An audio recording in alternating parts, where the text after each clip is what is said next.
We are now in the final stages of building this basic rig. As you can see, I now have the limbs created and rigged on both sides of the character.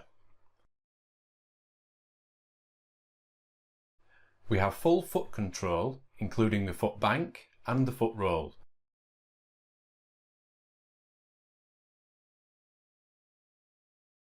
Plus both arms rigged and ready to go.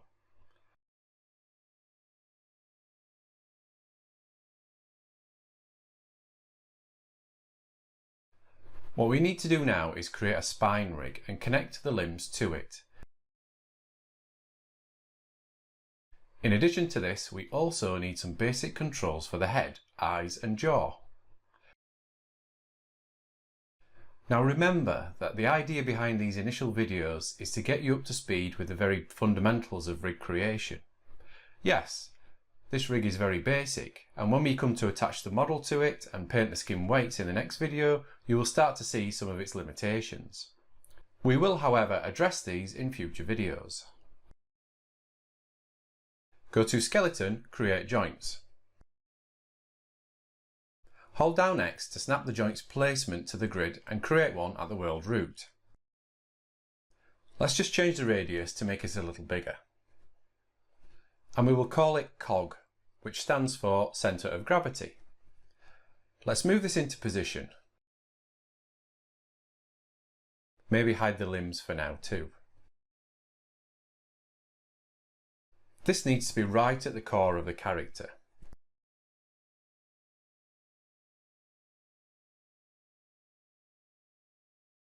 Duplicate this joint and let's move this to just below the rib cage.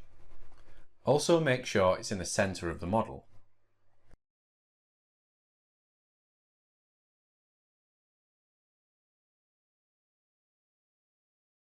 Let's call this one Sternum. Duplicate this one and move it up to the shoulders.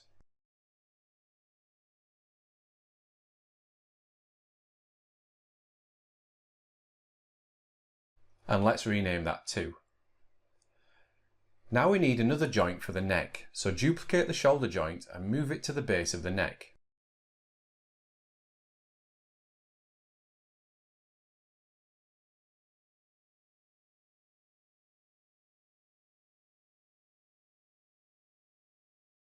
Next, let's add one for the head. This should be just behind the ear. And down a little bit too. Now we aren't going to be building a full facial rig. I'll save that for another video. But even with this basic rig, we will need the ability to open and close the mouth and position the eyes. So, create another joint now and move it to where the hinge of the jaw should be.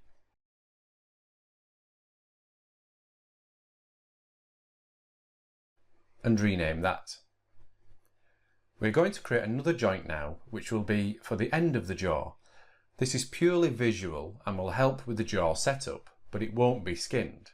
If you want to be able to manipulate the chin, however, you could also use this as a chin joint. Position this outside the chin and call it chin_end. Again, adding the end to indicate it's an end joint.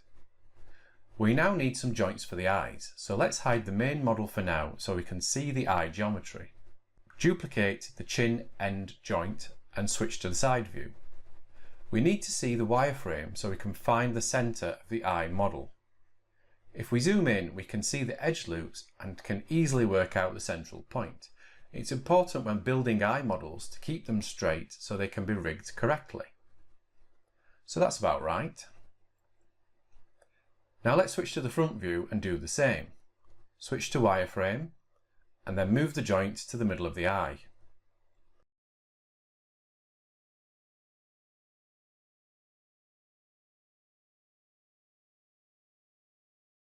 That's done, so let's rename it to L_I. Next, duplicate this twice. These will control the eyelids and allow the character to blink. Rename them to L_eyelid_upper for the upper eyelid and L_eyelid_lower for the lower eyelid. What we're also going to do is reposition these slightly, just moving them above and below the main eye joint. This will help later when we come to mirror skin weights. Having the joints overlapping can confuse Maya, so the weights end up being transferred onto the wrong joints. Let's just parent a few of these joints now so we can start to see the hierarchy. Parent the chin_end joint to the jaw, and the jaw to the head. Now parent the eye joint and the eyelid joints to the head too. With these now parented, the head acts as a central point, meaning to create the right eye and eyelids, we can use the mirror joints tool. Go to Skeleton, Mirror Joints and open the options. Mirror across should be set to YZ so it copies across the correct plane. Ignore the mirror function for now as we will be fixing the orientations later. Make sure you set search for to L_ and replace with to R_. This will rename the joints for you when they're mirrored across. So if it finds an L_, it will replace it with R_. Now you can only do this one joint at a time, so select the left eye and click apply. Now do the same for the upper and lower eyelids. Like I say, the orientations aren't what we need, but that doesn't matter at this stage. As you can see, those new joints now have a R_ prefix instead of L_. So let's build the rest of the hierarchy. Parent the head to the neck to the shoulders, and the shoulders to the sternum.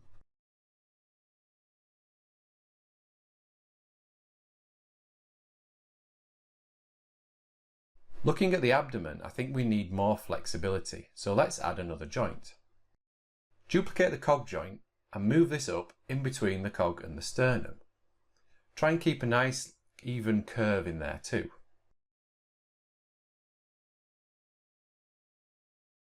Rename that to abdomen and pair it to the cog.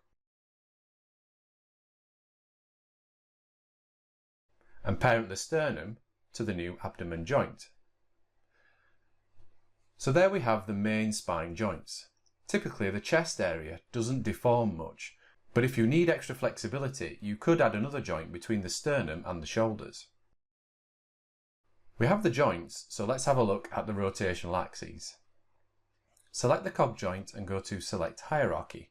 Now go to Display, Transform Display, Local Rotational Axes. Let's hide the models for now.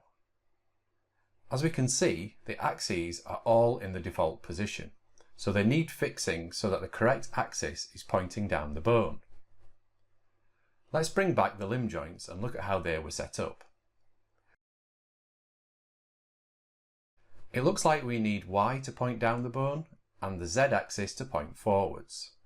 The joint orientations for the right side were inverted on creation, purely to make them more user-friendly for the animator.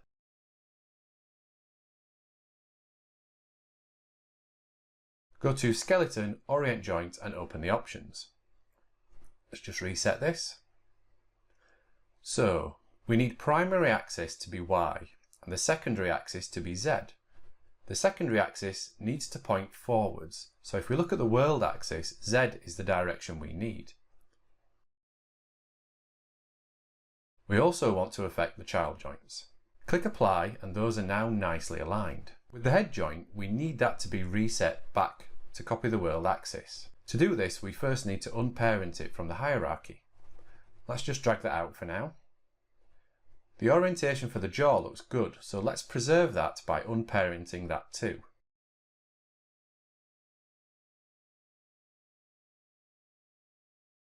If we select the head and set the Orient Joint tool to Orient Joints to World, we can instantly reset the head and eye joints. Now we just need to rebuild the hierarchy, so parent the jaw back to the head and the head to the neck. Let's also just reset the chin joint too.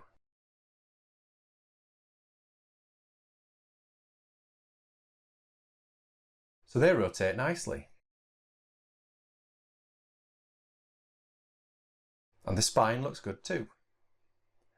Let's select the hierarchy again and hide those rotational axes.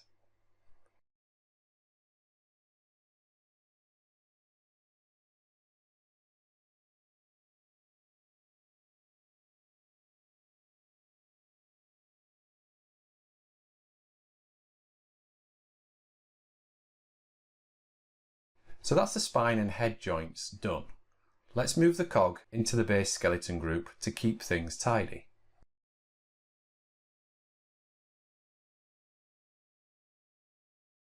We have the joints, so let's build some controls. Now, this is going to be a basic spine, so we aren't going to add anything fancy like IK or even spline IK.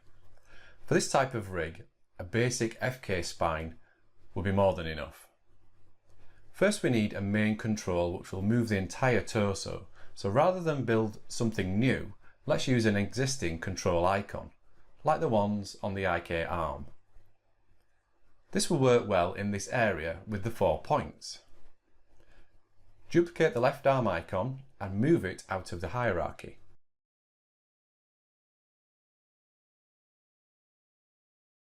Let's delete that extra IK handle too. Previously we locked and hid the scale attributes, so let's bring those back so we have full control. Go to Windows, General Editors, Channel Control. With this window we can control what is locked and hidden away. Under the Lock tab, select the scale attribute and move them over to the non-locked side. Now go to the Keyable tab and scroll down the non-keyable hidden section to find the scale attributes. Moving them back over to the keyable section brings them back into the channel box. Let's just reset those attributes.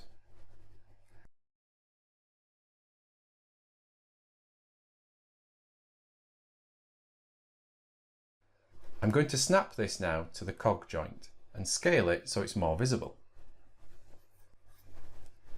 Even with it scaled, there are still parts which intersect the model, which is fine, but I'd prefer it to all sit outside, so I'm going to just edit that slightly. I'm going to select the control vertices in the middle and scale them out. Yeah, that looks better.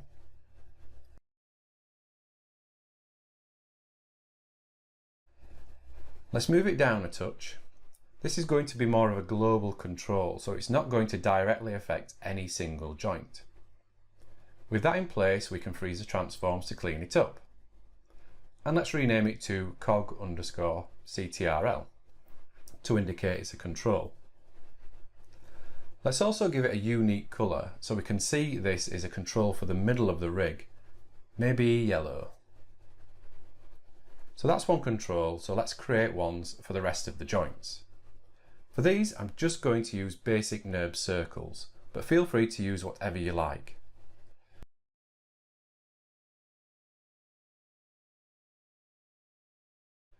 Just snap that to the abdomen joint and scale it down. Create an offset group, and I'll remember to center the pivot for this group this time. We'll give that a name.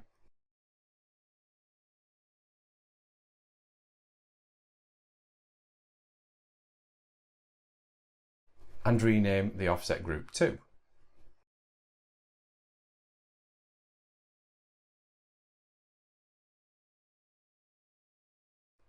So just duplicate the offset group and snap it to the sternum joint and rename those.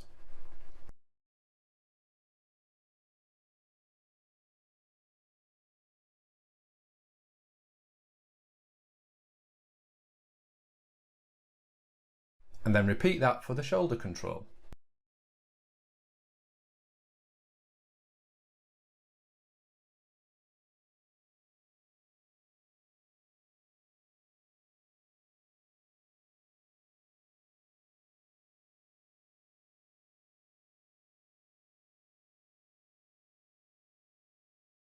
So those are the main spine controls. Let's just quickly update the colours.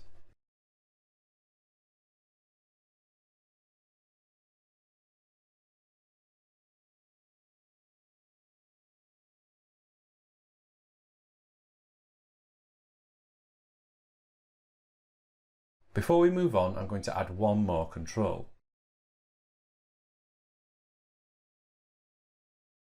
Duplicate the abdomen control and rename it to spine.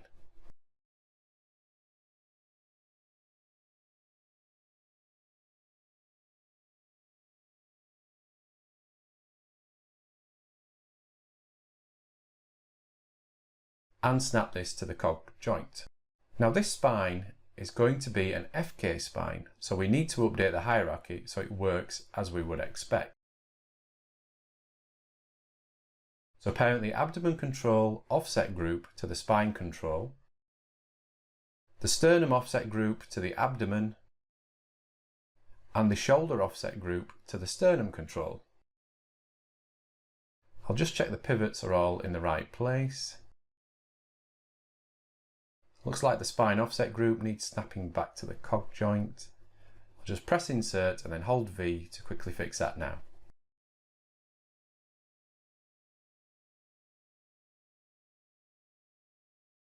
All the others seem fine. We now need to make sure the controls match the orientations of the joints. So we need to go through each offset group and parent constrain it to the joint. Select the cog joint and the spine offset group and go to Constrain Parent and open the options. Disable Maintain Offset and click Add. Now select the abdomen joint and then the abdomen offset group and press G. This will repeat the last command, which was the parent constraint. Repeat for the sternum to correct the offset group. And finally, the shoulders. Those all look good, they're all aligned nicely. Now remove the parent constraint nodes, as these were just temporary. Let's move the spine offset group so it's parented to the cog control. Okay, let's bring back the model now and see how the controls look. They may be a bit too big, but we can edit those now so they fit the model a little better. With them selected, I can press F8 to go into component mode, and then just select the CVs and scale them down. I'm editing the CVs because if we scale the control, it will affect all the ones beneath it in the hierarchy. This way, we are only editing that one control.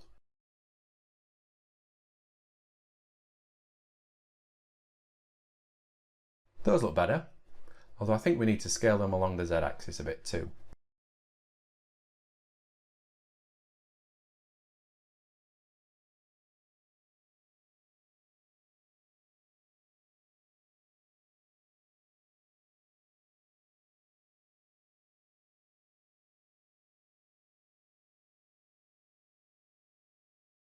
Great, those fit much better now. So let's make the controls drive the spine joints, and to do this we can just use parent constraints again. Select the spine control and then the cog joint and go to Constrain Parent, which will make the joint follow the control. Repeat this for the other spine controls, remembering you can just press G to repeat the parent constrain command. We can now use the controls to pose the spine, with the cog control moving everything. Although you're probably wondering what the difference is between the cog control and the spine control, as they look like they do the same thing. Well, we have some more things to add to this spine setup.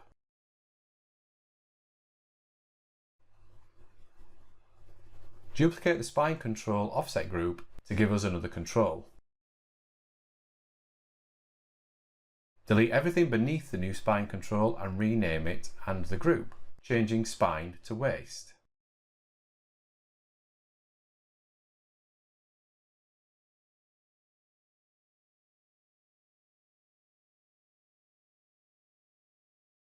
I'm going to remove that rotation value to flatten out this control. I'm also going to scale it up to make it a bit more obvious.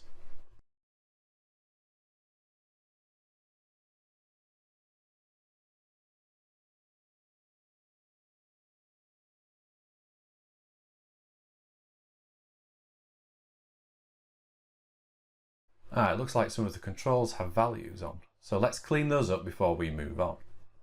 I'm going to freeze the transforms, but we need to disable the rotate option. The offset groups need to retain that rotation value or the orientations will be reset. That's better, all clean now. The waist control still has values, but we will clean those once we have finished working on it. Let's lower it a bit more and maybe change the shape a touch to make it more unique.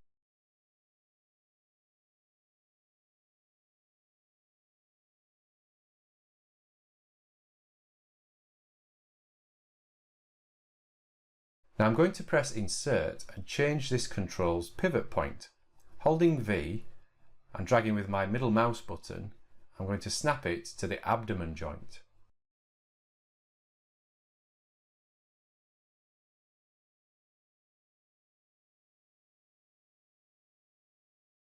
Now we can freeze the transforms. I'm actually going to delete the parent constraint node we added to the cog joint because I want the waist control to affect it instead.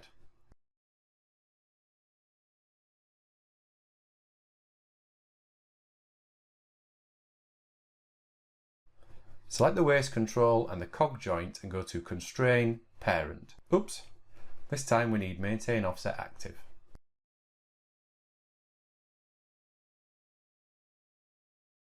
We can now rotate the cog joint without affecting the rest of the spine.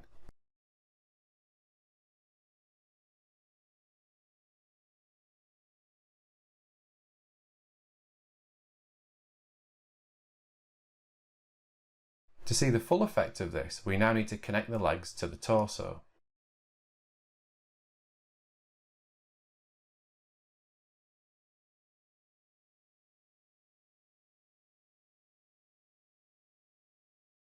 So let's create 4 empty groups and rename those to left leg,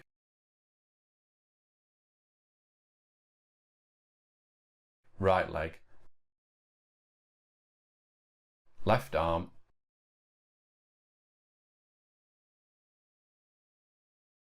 and right arm.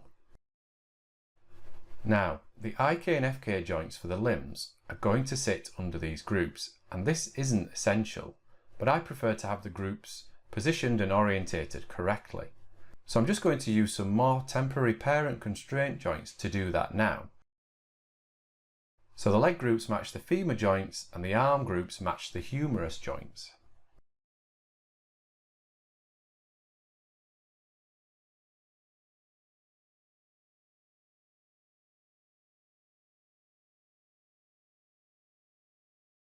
And delete those constraint nodes.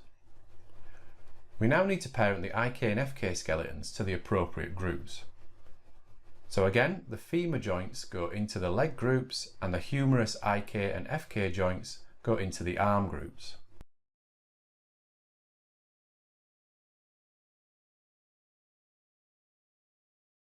What we now need is for the leg groups to follow the waist control. Remember that the IK and FK joints control the position of the base skeleton, so where they go, it goes. Select the waist control and then the left leg group and apply parent constraint. OK, undo that and do it again with Maintain Offset enabled. Repeat that for the right leg. So now, as you can see, the waist control gives us a nice little hip wiggle. Let's also parent the main femur joints to the cog joint too. This is essential if this is a game development rig, but not so much with a production rig. So there we go. We can now adjust the pelvis without it affecting the rest of the rig.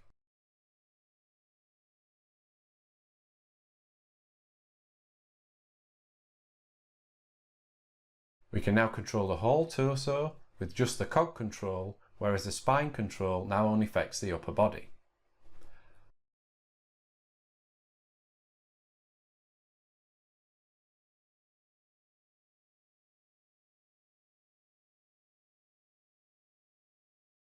Let's look at the arms now and get those to move with the spine. Parent the clavicle joints to the shoulder joint first, just to make the skeleton whole. In order to control the arms, we first need to add some clavicle controls. Again, I'm just going to use an existing control rather than building a new one. Maybe one of the finger controls. Duplicate a finger control, doesn't matter which one, and move it out of the hierarchy. Delete everything beneath that, as we only want the one icon.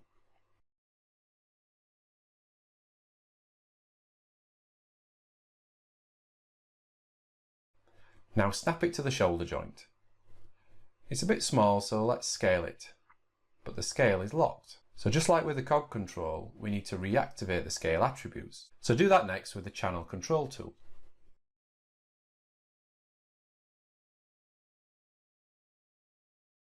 We can now make that bigger, and let's reset the rotations to flatten it out. Okay, so where are you? Ah, there you are.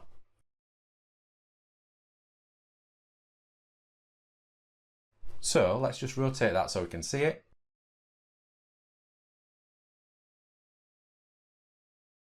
and snap it back to the shoulder joint.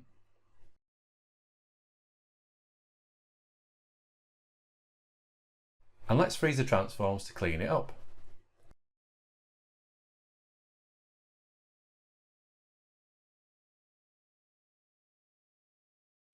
I'm going to rename this now so we know it's a clavicle control.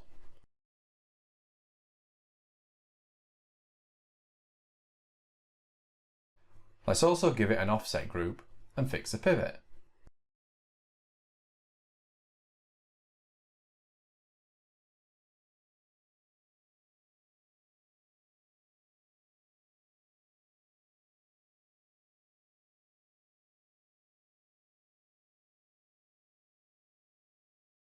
Renaming it to.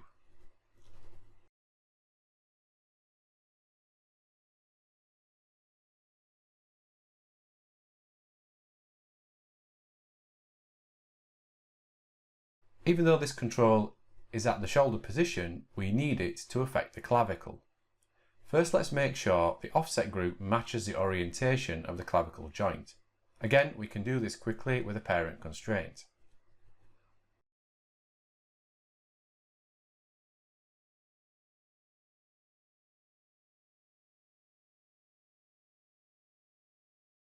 With that done, we can now snap the control back to the shoulder, but we want the control's pivot to be back at the clavicle control.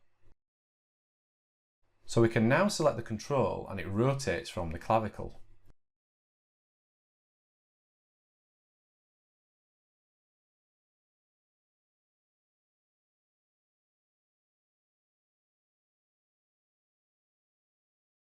Let's just rotate this control.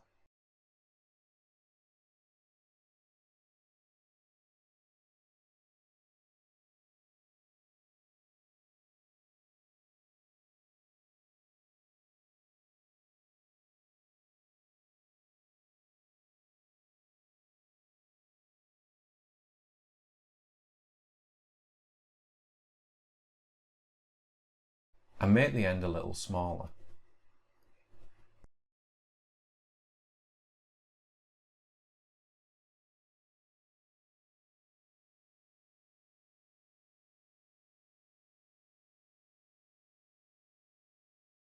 We want the clavicle control to follow the shoulder control, so parent the clavicle offset group to the shoulder control. There we go.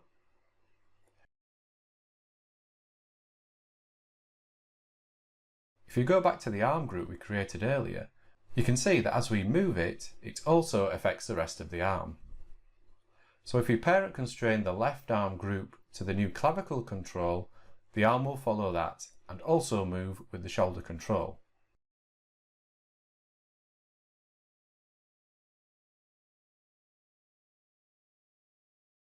As a final step, we also need to make sure the clavicle control is actually manipulating the clavicle joint. So parent constrain those two.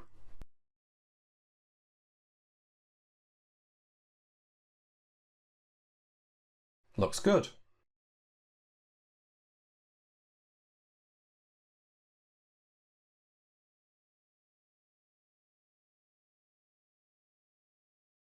Now we need to create the right clavicle control. Duplicate the left clavicle control and rename it for the right side.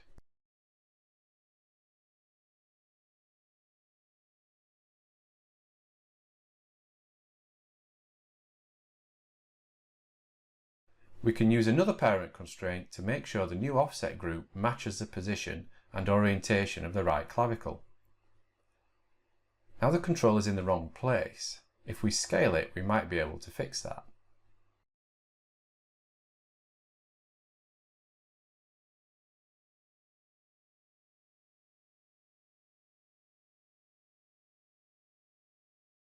There we go.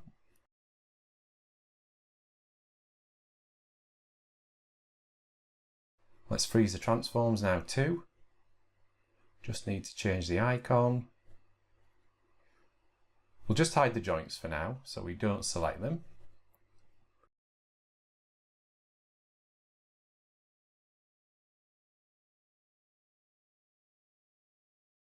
Just rotate that so it matches the opposite side.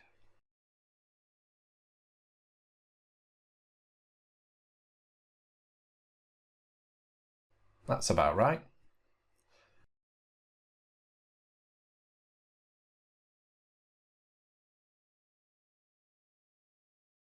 As we did before, let's use a parent constraint so the control drives the right clavicle. And the clavicle control also moves the right arm group.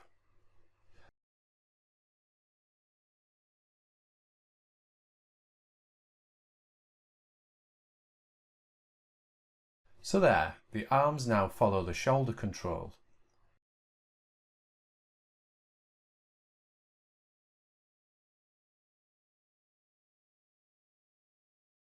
We can also adjust the spine and the arms follow. With the spine done, let's now look at setting up the head, jaw and eyes. I'm just going to use a NURB circle again.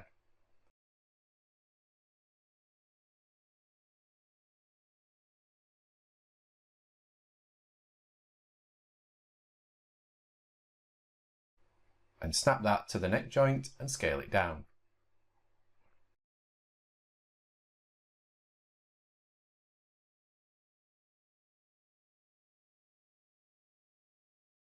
Let's rename that to neck_control and give it an offset group too, making sure to centre its pivot and rename it correctly.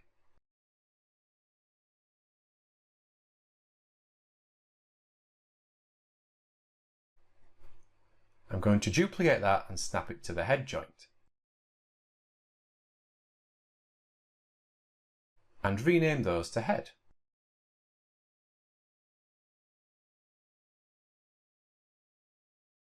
So the head control can be anything you want really, but I'm going to rotate this one.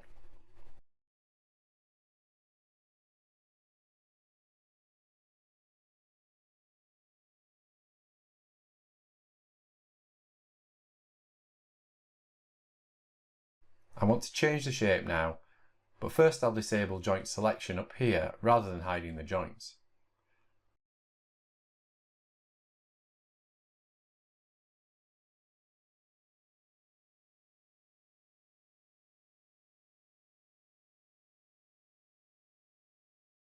Let's just maybe curve this around the back of the head.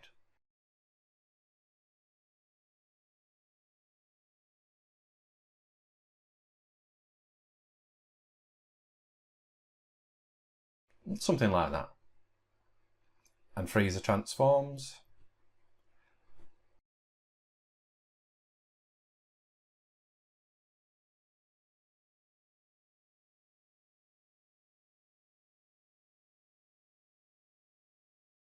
I'm going to duplicate the neck control offset group again, and this time rename it to jaw.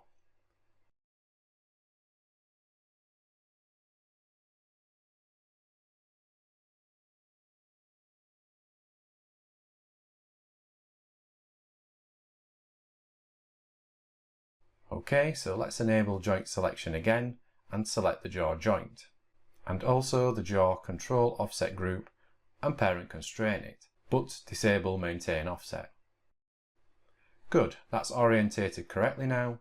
Just delete that constraint node. So let's edit that control so it fits around this guy's jaw.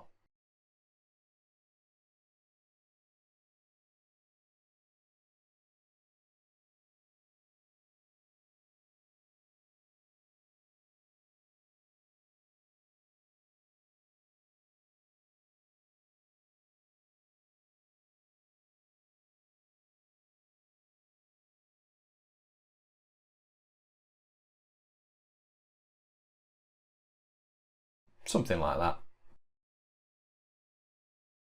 We can now rotate that and see it pivots correctly.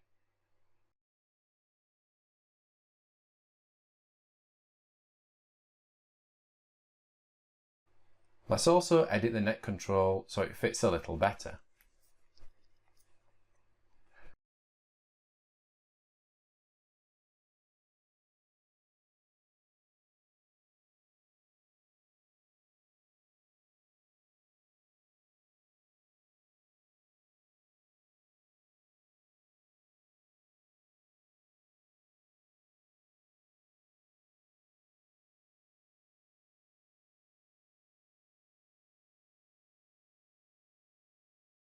And also update the colour.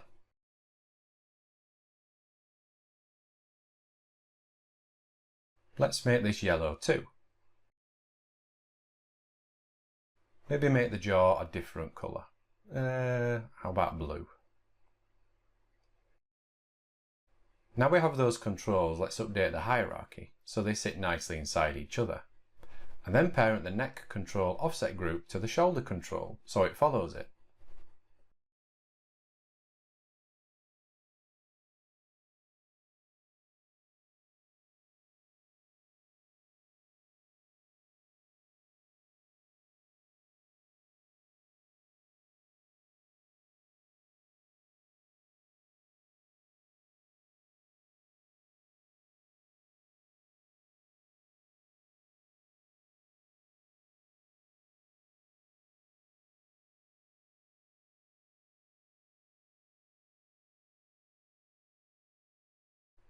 All we need to do now is use more parent constraints to make each joint follow the appropriate control.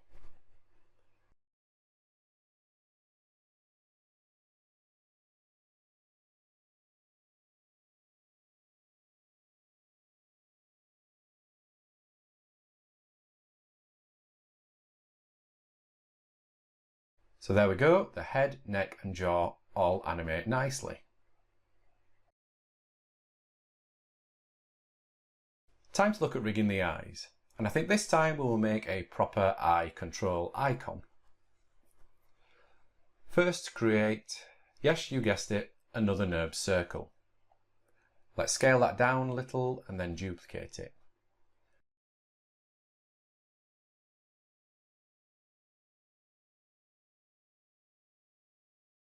Now let's edit the copy to roughly represent the outer eye.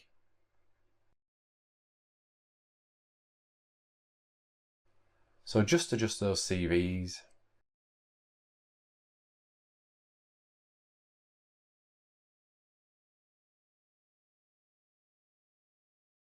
And those.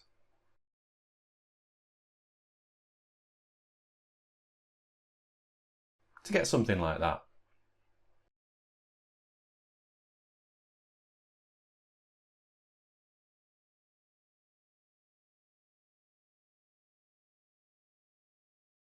Let's duplicate this circle again and scale it down to give us a pupil. And freeze the transforms on all those. Let's also rename them. Left eye control,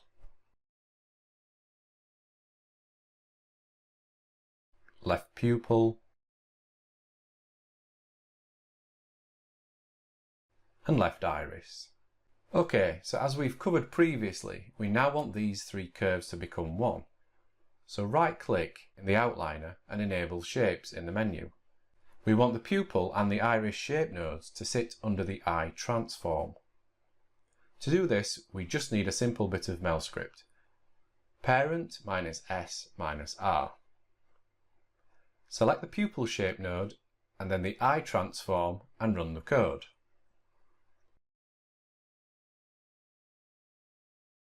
Repeat this for the iris shape node and then delete the empty iris and pupil transform nodes. With that done, you can now disable shapes in the outliner, and that gives us the one control.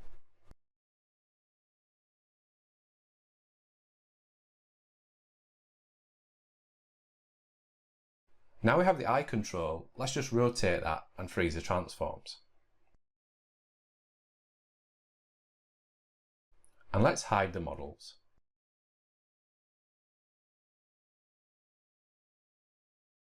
So we're just going to snap this to the eye joint to quickly get it into position, using my favourite tool, the parent constraint.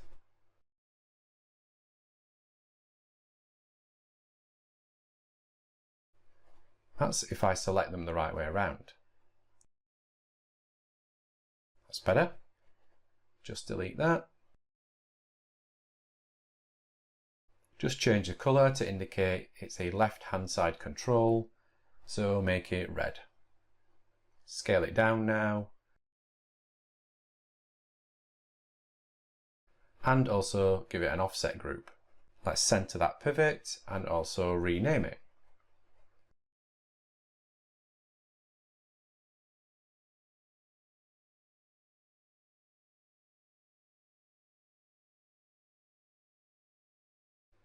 Let's also duplicate that now so we can create the right eye control.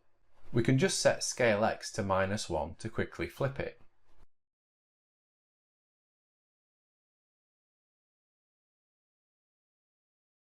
And then freeze the transforms and constrain it to the right eye joint to match the position.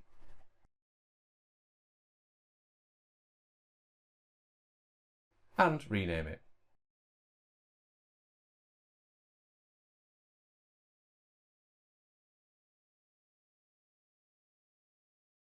The controls are ready now, but so we can see them working on the joints, let's just display the rotational axes.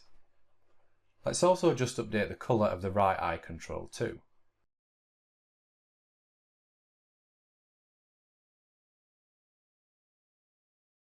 There we go.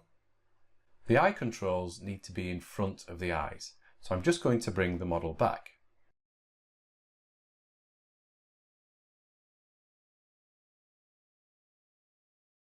And move the offset groups out in front. And then freeze the transforms.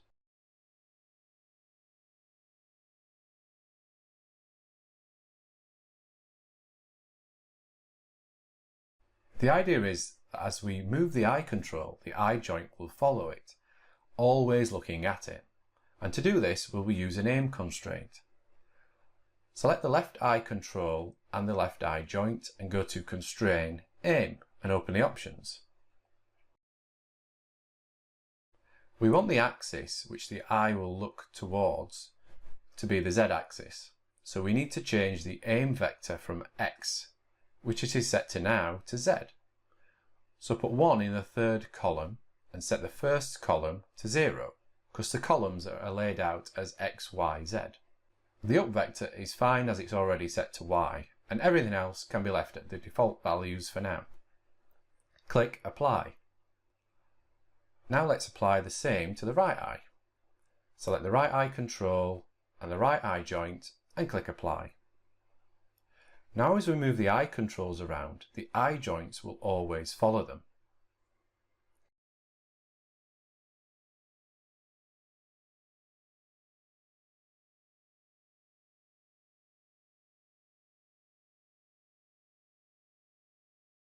Just going to fix that odd colour on the eye's iris. Let's have a look at what's going on.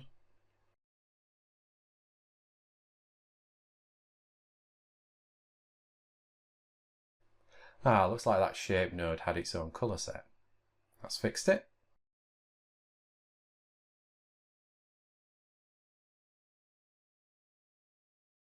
The cool thing is you can also move the head and the eyes will still look at the eye controls.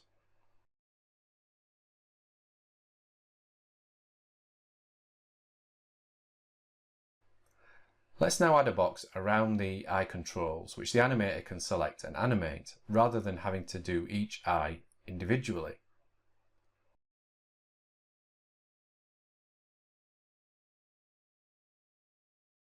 I just want a basic box shape, so we can use the Edit Point Curve tool to make this. Just making sure curve degree is set to linear, which will mean I can have straight lines. I'm just going to hold X to snap each point to the grid and create a basic rectangle shape. Quickly center the pivot and rotate it.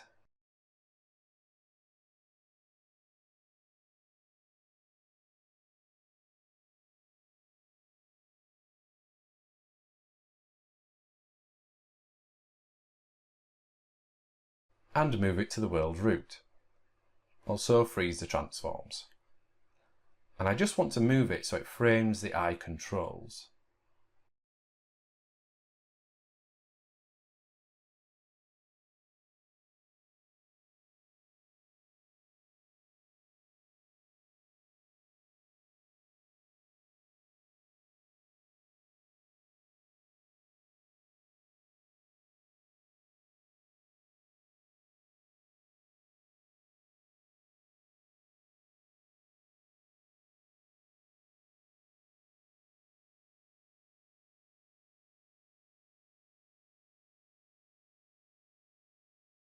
That's about right.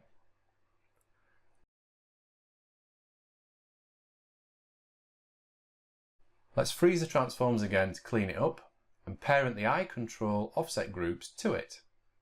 Let's give it a name, something like look at control.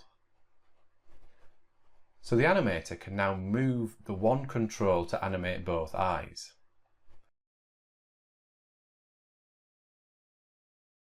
Let's give that an offset group 2.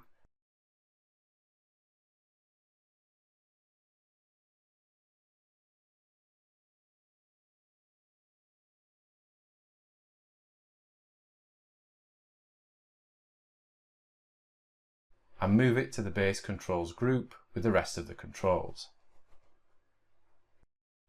We just have a few more joints to rig, and those are the eyelids. As usual, we need to build some controls for these, and I'm starting with, another NURBS circle. I do use them a lot, but you can get some really nice shapes out of them quickly and easily. I'm just going to edit this one to give me a rough half circle type of eyelid shape.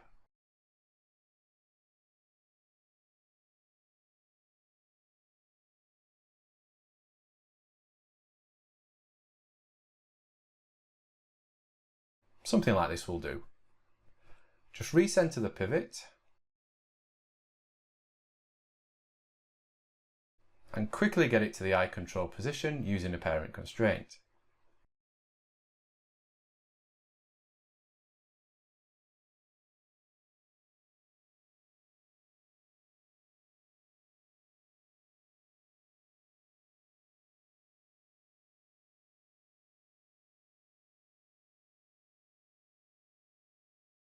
So let's rotate that and scale it down.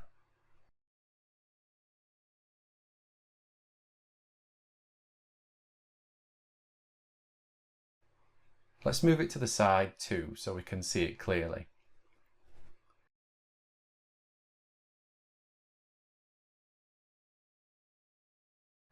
And let's duplicate that for the lower lid. And of course freeze the transforms. Although I should have done that later, as I need to flip the lower lid control and move it.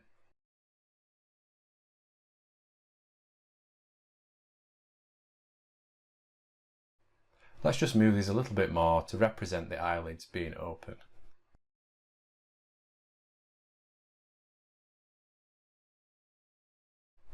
And freeze those transforms again. We will rename these now to left eyelid upper control and left eyelid lower control.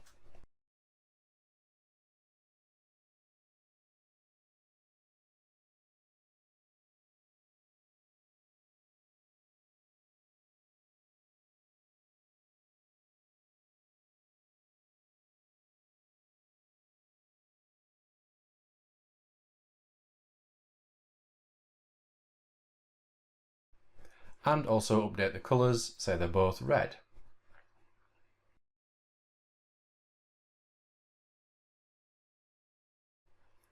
As we did with the eye joints, we need to be able to visualise what the joints are doing, and as we don't have the model skinned yet, we will need to display the rotational axes. Let's hide the ones on the eyes first, and show the eyelid ones. Just the left for now. We don't need to see the models, so we'll hide those too. To make the eyelid controls control the eyelid joints, we are going to use the same technique we adopted for the metacarpal joints in the hand. So we want the translation of the control to drive the rotation of the joint. What we're also going to do is look into adding some simple eyelid automation, so they rotate automatically as the eyeball looks around. But first things first.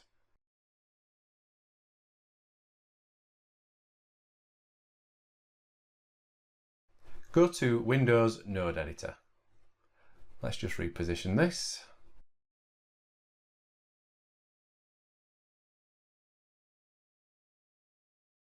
Bring the upper eyelid control in and remove the shape node.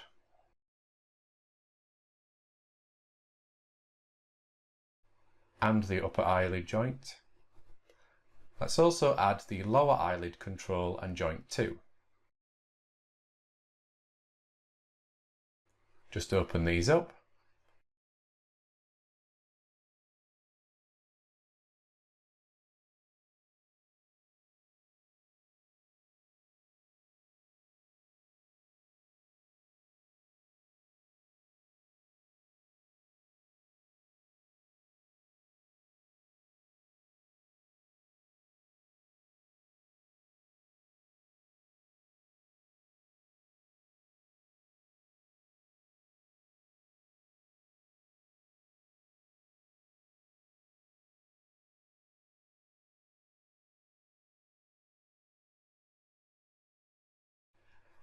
It looks like we need the Y translation to affect the X rotation on the eyelid joint. Let's connect those and see what happens. So the eyelid joint is moving, but the Y translation value is so small it's only rotating a tiny amount. Let's just remove that connection. So press Tab and start to type multiply, selecting multiply divide when it pops up. We can use this to multiply the translate Y value, increasing it to a point where we can see the eyelid rotating. We'll just rename this first, left underscore eyelid underscore multi. Connect translate Y to input 1x and output to rotate x on the eyelid joint. We now need to change the input to x value, as this is how much the input will be multiplied by. Let's set it to 50 and see if that's enough.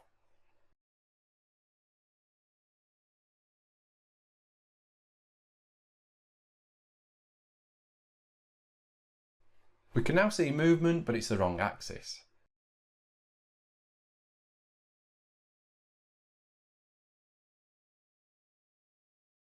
Okay, this needs to be connected to rotate X, not rotate Y. That's better, but it's moving in the wrong direction. We can quickly fix that by inverting the multiply value.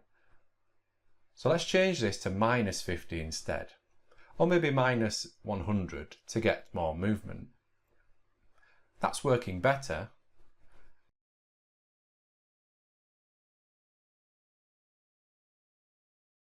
Let's maybe increase this to 200 or 250 instead. Yeah, that's much better. Let's connect the lower lid now, and we can use the same multiply divide node because it has 3 separate inputs and outputs. Connect translate Y to input 1Y and then output Y to rotate X on the lower eyelid joint. That's connected now, so we just need to update the multiply value.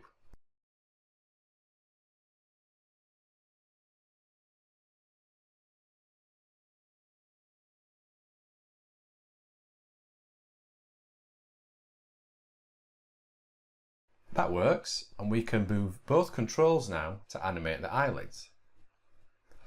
We could leave the eyelids here. The animator can move the eyes and has control over the eyelids, but they are separate. If you yourself look around, you will notice that as your eyeballs rotate, your eyelids move too. So why don't we expand upon what we have now to include this in our rig? Think of this as a bonus section to the video. The eyelid joints move with the eyelid controls, but we also need to add in movement from the eyeballs too. So we essentially need to add both values together. So we can still control the eyelids independently, but we also have another influence from the eyes. To help us do this, we can use another node, and this time it's the plus minus average node. With this node, we can add values together and then output them to the eyelid joints. This means we can have multiple controls affecting the eyelids. Press Tab and start to type plus minus until plus minus average pops up. Select it to create one.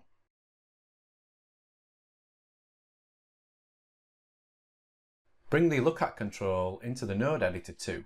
We will use this to control the eyelid movement as the eyes move.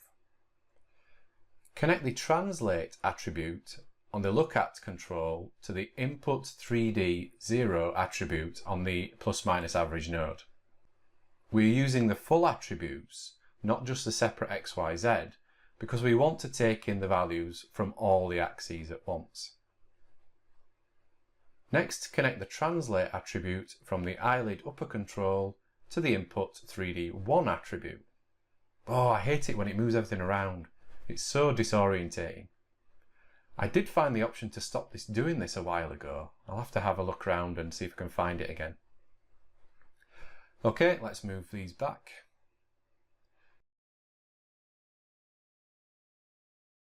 So those controls are both going into the plus minus average node.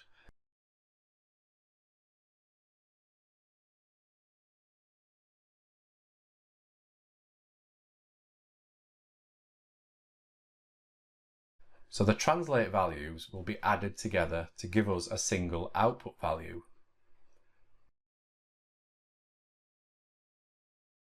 We still need to multiply the output to make this a larger value. So connect the output 3D attribute to the input 1 on the left eyelid multiplied node.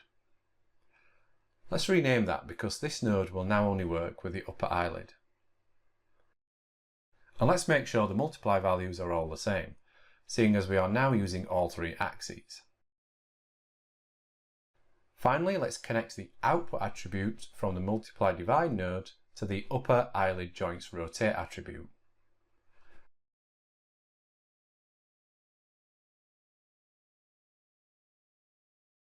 Let's see if that's worked.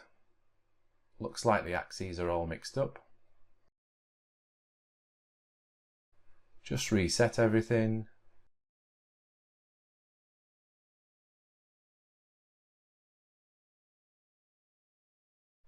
Delete these connections and reconnect.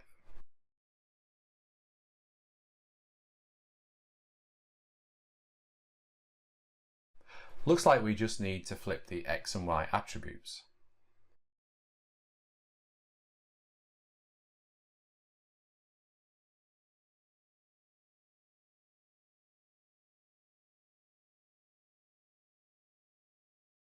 So let's try that.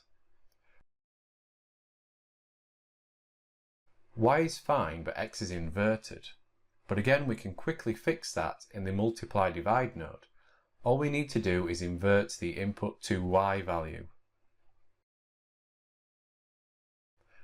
That's it. The eyelid follows the control, which is just what we need. If I move the look at control now, you will see that the eyelid follows that too. We can see the axes moving as well as the eyeball joint. The problem we have now is that the eyelid is moving too much with the look at control. This will just make it look like the eyelid is stuck to the eyeball. Delete the connection between the look at control and the plus minus average node.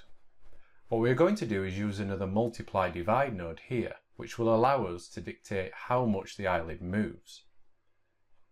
Create another multiply divide node and call this left eye track multi.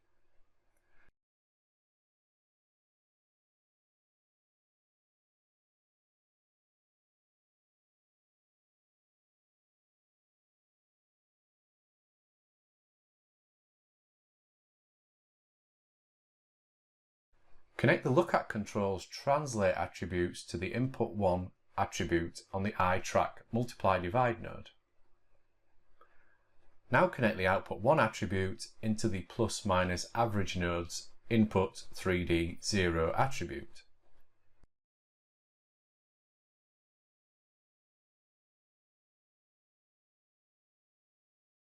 So the eyelid is still moving too much when we move the look at control, but by default the multiply value is set to 1, so we're just getting the same results. Let's change the input 2 values on the multiply divide node to something like 0.5.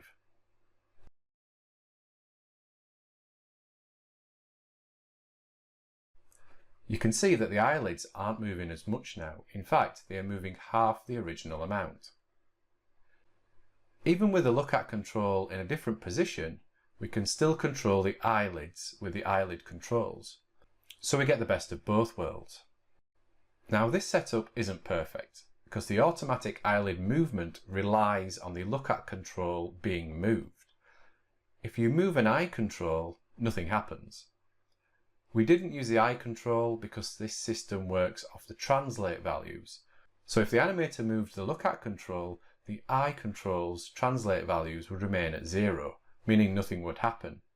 There are ways around this, but for this basics video I just wanted to get the concepts across, and we can investigate the other approaches when we come to build a full facial rig. Let's rename this so we know what it's used for. Left eyelid offset, and we'll just say PMA at the end to indicate it's a plus minus average node.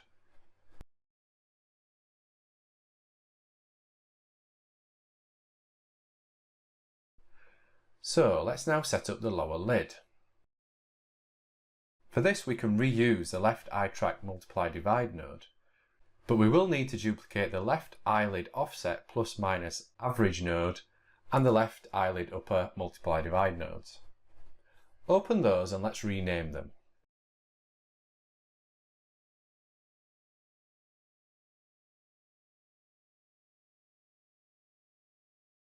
So change the upper to lower here.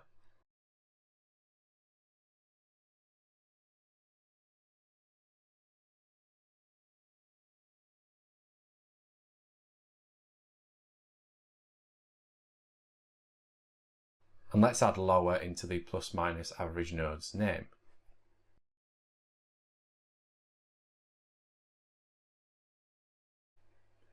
We should add upper into the other one too, just for clarity.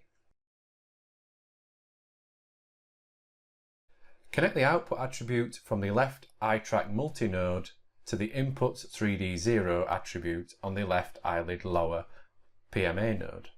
Connect the translate attribute on the lower eyelid control to the input 3D1 attribute. And Maya jumbles everything up again. Oh, so annoying. Let's just reorganize this mess. So, connect the output 3D attribute to the input 1 attribute on the left eyelid lower multi-node. Now we need to connect these the right way. So connect output Z to rotate Z. Then output X to rotate Y, and output Y to rotate X.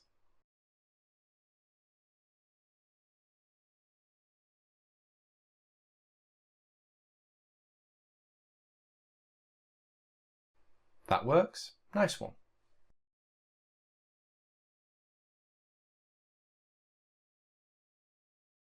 Let's just go another step further and add an attribute so the animator can control how much the auto eyelid controls affect the actual eyelid joints. Go to Modify, Add Attribute. Let's add a divider first. Set data type to enum and call this eye controls.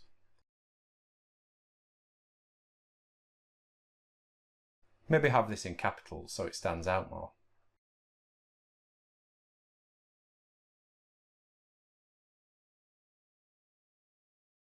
Delete the blue attribute and rename green to a series of dashes to form a line. Add this to the look at control and then add a float attribute called eyelid_follow.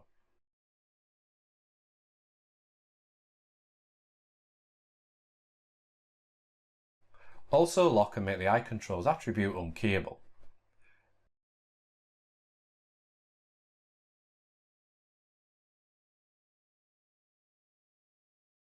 We can now connect this to the input 2 attributes on the left eye track multiply divide node.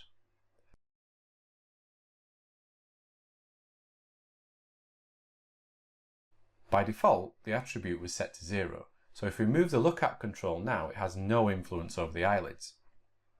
Let's add some influence now, maybe change the eyelid follow attribute to 0.25.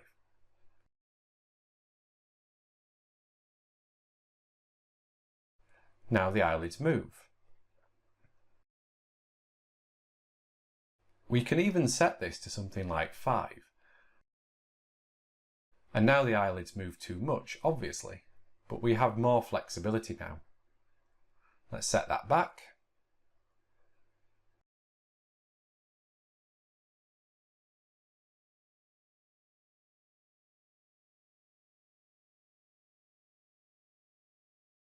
Okay, let's turn on the rotational axis for the eye joint again. so you can see the difference in movement.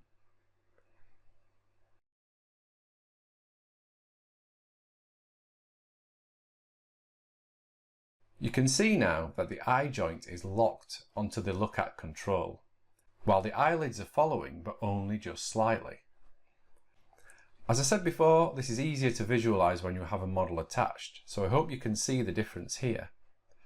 You will be able to clearly see it once we have skinned the character, which is what we'll be doing in the next video. Let's parent the eyelid controls to the look at control so they stay with the eyes.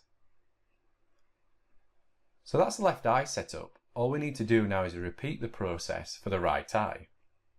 Now I'm just going to speed through this, but if you're not sure, just rewind the video and follow along again, but work on the other eye.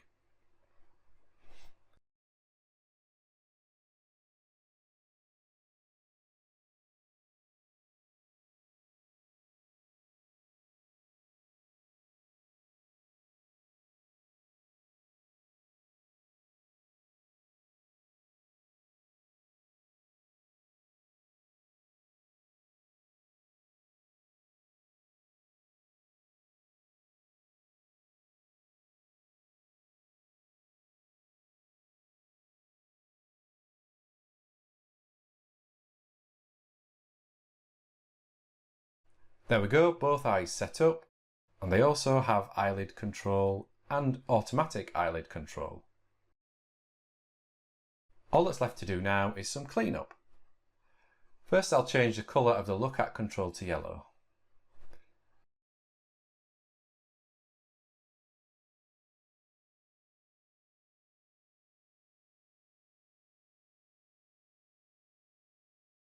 Now I'm going to select all the new controls and then lock and hide the scale attributes.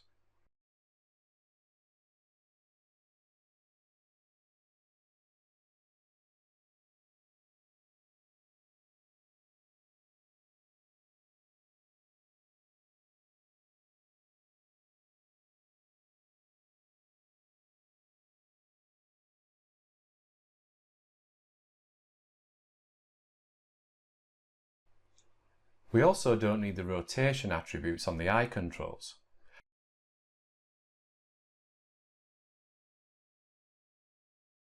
Actually, we might do if the head is rotating. Okay, I'll add those back in later. Delete that bit of history from the eye controls.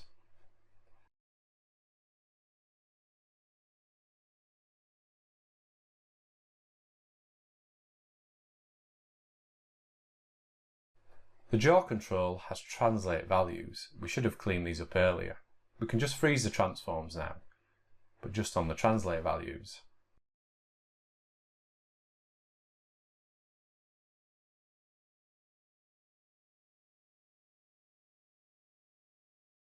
There are some values on the neck too.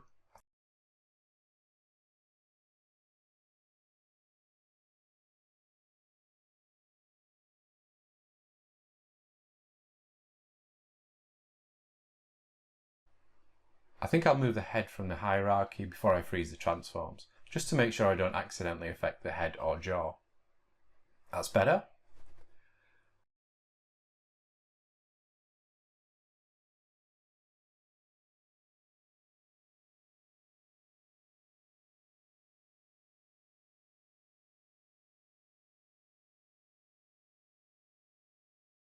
We can select those offset groups now and lock and hide all the attributes, so they don't accidentally get selected and animated.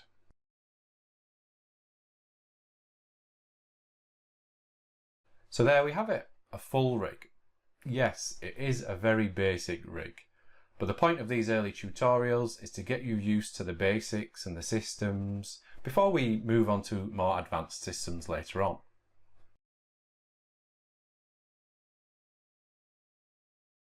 All that's left to do now is connect the model to the skeleton so it will move and deform with the rig. And that's what we'll do in the next video. I hope you've enjoyed this video. If you have, please let me know in the comments below. Also let me know if you have any questions, and also tell me what future videos you'd like to see. As always, remember to like this tutorial and subscribe to my channel to keep up to date with future videos. This is antCGi signing off, and I will see you on the next one.